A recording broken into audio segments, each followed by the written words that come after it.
Army of the Dead is Zack Snyder's latest undead offering, and on the surface of things, it is quite a simple, and some might even say lackluster action movie, but love the film or hate it, there are undeniably a few weird ideas that largely go unacknowledged during the film.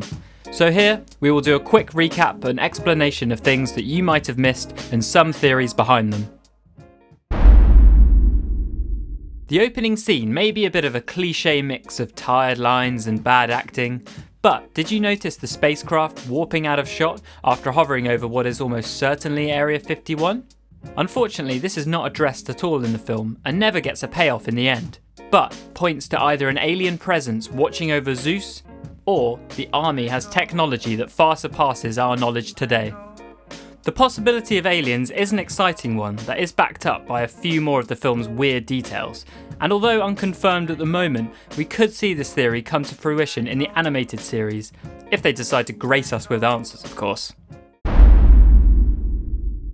Army of the Dead may have some good old-fashioned red-blooded action scenes, but did you notice some of the zombies actually bleed blue blood?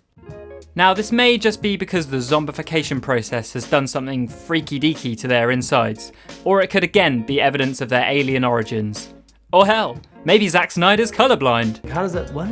Whatever the reason, this is shown quickly at a few points, but is most apparent when Scott blows Zeus's head off in their final skirmish.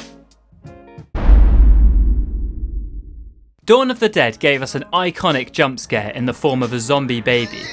But in Army of the Dead, the zombie baby sequence is more intriguing than scary. When Zeus pulls the undead body of his child from his zombie bride, we see that its brain and nerves are an intense nebulous blue colour. This is in line with the Alphas having blue blood and is a big pointer to the theory that the Alphas are actually some kind of human-alien hybrid who are living creatures and obviously have the ability to reproduce.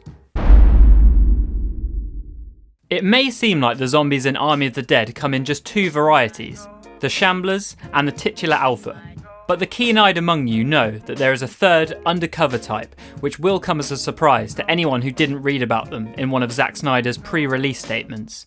Yes, we were of course talking about the robot zombies. Fucking robot zombies. Why the fucking robot zombies? Now, these zombies are again, like the alien ships, never addressed by the characters or the film. They are in fact only on screen for very brief shots and can be easily missed. Some with blue electric eyes and some being shot to reveal mechanical skeletons underneath a zombie facade. The inclusion of these robot zombies is a strange one that raises a lot of questions as to their origins and purpose. One theory could be that the US military are using the robots as their eyes on the ground, a kind of grotesque monitoring device if you will.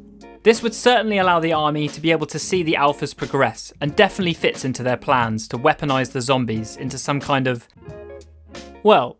Army of the Dead?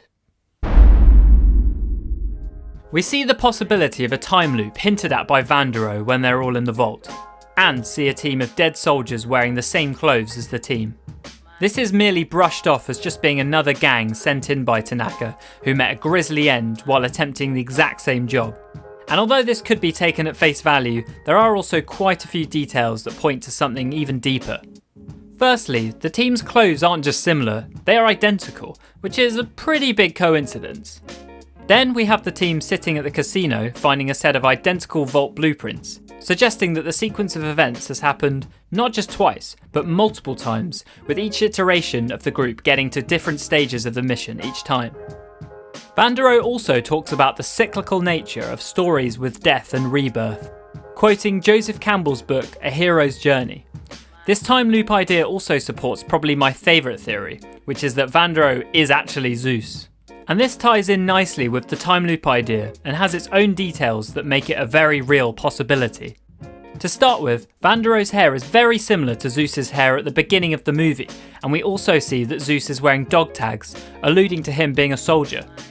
Secondly, we see Zeus in the opening montage look up at the statue from which his namesake takes reference, and in the exact same shot, we see the name of the actor who plays Vandero, Amari Hardwick, appear as a credit. Maybe a little Easter egg that they are one and the same. Thirdly, and the big one for me, is the fact that Vandero has an Omega brand on his chest, Zeus being an Alpha, representing the beginning, and Vandero is the Omega, representing the end. maybe signalling the beginning and end of the loop.